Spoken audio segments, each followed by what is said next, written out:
வணக்கம். உங்களுக்குன்னு ஒரு வெப்சைட் உருவாக்கணும்னு ஆசையா இருக்கா? ஆனா அது ரொம்ப கஷ்டம், அதுக்கு நிறைய டெக்னிக்கல் விஷயமெல்லாம் தெரியணும்னு நினைச்சிட்டு இருக்கீங்களா?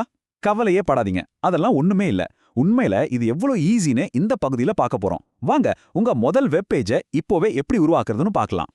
சரி, முதல்ல எல்லார் மனசுலயும் இருக்கிற ஒரு பெரிய சந்தேகத்தை பத்தி பேசுவோம். ஒரு வெப்சைட் பண்ணணும்னா அதுக்கு ரொம்ப காஸ்ட்லியான ப்ரொஃபஷனல் சாஃப்ட்வேர்லாம் வேணுமா? இது நம்மள பல பேர் கேக்குற கேள்வி. ஆனா உண்மை என்ன தெரியுமா? அது சுத்த பொய். கண்டிப்பா தேவையில்ல. நீங்க இப்பதான் ஆரம்பிக்கிறீங்கன்னா, உங்களுக்கு அந்த மாதிரி சிக்கலான, காஸ்ட்லியான சாஃப்ட்வேர் எதுவுமே வேண்டாம். உண்மையா சொல்லப்போனா, உங்க கம்ப்யூட்டர்ல ஏற்கனவே இருக்கிற ஒரு சிம்பிளான டெக்ஸ்ட் எடிட்டரே போதும். HTML கத்துக்கிறதுக்கு அது போதுமானது மட்டும் இல்ல, அதுதான் பெஸ்ட் வழியும் கூட. ஜாசிஃப் டீம் சொல்ற மாதிரி உங்களுக்கு தேவையான டூல்ஸ் ரொம்ப சிம்பிள், ஃப்ரீ, அதுவும் ஏற்கனவே உங்க கையில தான் இருக்கு. சரி, அந்த டூல்ஸை எப்படி கண்டுபிடிக்கிறது, எப்படி யூஸ் பண்றதுன்னு பார்க்கலாமா? ரெடியா? ஓகே, ஸ்டெப் நம்ம ஒர்க் ஸ்பேஸை செட் பண்ணணும். பயப்படாதீங்க, இது ரொம்ப ரொம்ப ஈஸி. உங்க கம்ப்யூட்டர்லே இருக்கிற டெக்ஸ்ட் எடிட்டரை எப்படி ஓபன் பண்றதுன்னு நான் உங்களுக்கு காட்ட போறேன்.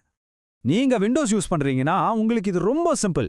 ஸ்டார்ட் மெனுவை ஓபன் பண்ணி நோட்பேட்னு டைப் பண்ணுங்க. அவ்வளோதான், உங்க கோடிங் கேன்வாஸ் ரெடி. சூப்பர் இல்ல? சரி, மேக் யூசர்ஸ்க்கு உங்களுக்கான டூல் பேரு டெக்ஸ்ட் எடிட். ஆனா இங்க ஒரு சின்ன ஆனா ரொம்ப முக்கியமான ஸ்டெப் இருக்கு. நாம எழுதுற கோட் கிளீனா இருக்கணும். அதுக்காக ஃபார்மேட்டை பிளெயின் டெக்ஸ்ட்டுக்கு மாத்தணும். இது தேவையில்லாத ஸ்டைல்ஸ் எல்லாம் எடுத்துடும். அதுக்கப்புறம் ஓப்பன் அண்ட் சேவ் செட்டிங்ஸ்ல HTML ஃபைல்ஸை கோடா காட்டுற ஆப்ஷனை செலக்ட் பண்ணிக்கோங்க. இந்த ஒரே ஒரு தடவை பண்ற செட்டிங் உங்க வேலையை அப்புறம் ரொம்ப ஈஸியாக்கிடும். அருமை. இப்போ உங்க எடிட்டர் ரெடி. இனிதான் அசல் மேஜிக்கே ஆரம்பிக்க போகுது. நாம இப்போ ஒரு வெப் பேஜோட எலும்புக்குட்டை எழுத போறோம். இதெல்லாம் ரொம்ப காம்ப்ளிகேட்டடா இருக்கும்னு நினைக்கிறீங்களா? சான்ஸே இல்ல. இது வெறும் 5 சிம்பிள் லைன்ஸ் தான். வாங்க அதென்னன்னு பார்க்கலாம். இந்த அருக்கு பாருங்க, உங்க முதல் HTML கோடு. இத அப்படியே உங்க எடிட்டர்ல டைப் பண்ணுங்க.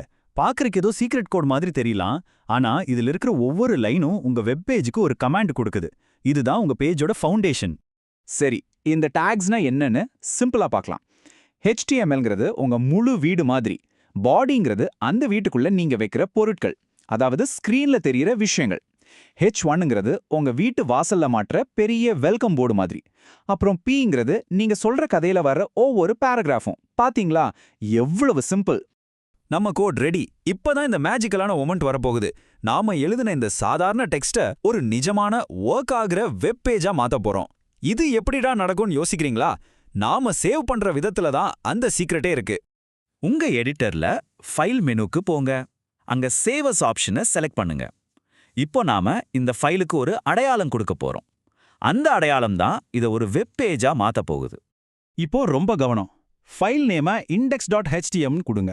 அந்த HTML இருக்கு பாத்தீங்களா, அதுதான் உங்க பிரவுசர் கிட்ட ஹே நான் ஒரு வெப் பேஜ்னு சொல்ற மேஜிக் வார்த்தை. அப்புறம் என்கோடிங்க UTF-8க்கு மாத்துங்க.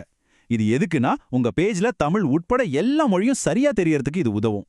இந்த 2 விஷயமும் ரொம்ப ரொம்ப முக்கியம், மறந்துடாதீங்க. அவ்வளோதாங்க, உங்க முதல் வெப் பேஜ் ரெடி ஆயிடுச்சு. இப்போ நீங்க சேவ் பண்ண index.html ஃபைலை உங்க கம்ப்யூட்டர்ல கண்டுபிடிங்க. அதை டபுள் கிளிக் பண்ணி ஓபன் பண்ணுங்க. உங்க உழைப்போட ரிசல்ட்டை பார்க்க ரெடியா? வாங்க பார்க்கலாம். பாத்தீங்களா, சூப்பர். உங்க வெப் பேஜ் உங்க பிரவுசர்ல லைவா இருக்கு. நீங்க டைப் பண்ணின ஒவ்வொரு எழுத்தும் இப்போ ஸ்கிரீன்ல தெரியுது. இது ஒரு செம்ம ஃபீலிங் இல்ல? மனமார்ந்த வாழ்த்துக்கள். நீங்க இப்போ ஒரு வெப் டெவலப்பர். சரி, இப்போ ஒரு சின்ன ப்ரோ டிப். ஒவ்வொரு தடவையும் ஃபைலை சேவ் பண்ணி பிரவுசர்ல ஓபன் பண்ணி பார்க்கறதுக்கு பதிலா இல்ல சும்மா ஒரு சின்ன கோடை மட்டும் டெஸ்ட் பண்ணி பார்க்கணும்னா அதுக்கு ஒரு ஷார்ட்கட் இருக்கு. ஜாசிஃப் டீமோட ஃப்ரீ ஆன்லைன் எடிட்டர் இருக்கு. இது ஒரு சூப்பரான கோடிங் பிளேகிரவுண்ட் மாதிரி. இங்க நீங்க எந்த கோட் வேணும்னாலும் எழுதி அதோட ரிசல்ட்டை உடனுக்குடனே பார்க்கலாம். சின்னதா எக்ஸ்பெரிமெண்ட் பண்ணி பார்க்க இது ஒரு பெஸ்ட் வழி. இந்த ஆன்லைன் எடிட்டரோட ஸ்பெஷாலிட்டியே இதுதான். நீங்க டைப் பண்ண அதோட அவுட்புட்டை பக்கத்திலே தெரியும். கலர் கோட்ஸ் எல்லாம் உங்க தப்ப ஈஸியா கண்டுபிடிச்சு சொல்லிரும். அது மட்டும் இல்லாம நீங்க உருவாக்குனத உங்க ஃப்ரெண்டுக்கு காட்டணும்னா ஒரு லிங்கை அனுப்புனா போதும். ரொம்ப வசதியா இருக்கும்ல? கடைசியா இதுல இருந்தே நாம கத்துக்க வேண்டிய முக்கியமான விஷயம் என்னன்னா, ஒரு பெரிய பில்டிங் கட்டுறதுக்கு முன்னாடி ஃபவுண்டேஷன் ஸ்ட்ராங்கா போடணும் இல்லையா? அதே மாதிரி தான் சிம்பிளான டூல்ஸை வச்சு HTMLோட அடிப்படைகளை நல்லா கத்துக்கிறது தான் உங்க வெப் பயணத்தோட ஒரு சிறப்பான தொடக்கமா இருக்கும். காஸ்ட்லியான டூல்ஸை விட கான்செப்ட் தான் முக்கியம். இப்போ உங்க கையில ஒரு புது பவர் இருக்கு. அதாவது ஒரு வெப்பேஜை உருவாக்குற பவர். இது ஒரு புது ஸ்கில். இப்போ கேள்வி இதுதான், இந்த பவரை வச்சு நீங்க என்ன சொல்ல போறீங்க?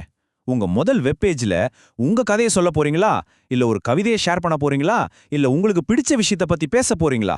யோசிங்க, உங்க கிரியேட்டிவிட்டியை காட்டுங்க. உலகம் உங்க படைப்புக்காக காத்துக்கிட்டு இருக்கு. இப்பவே தொடங்குங்க.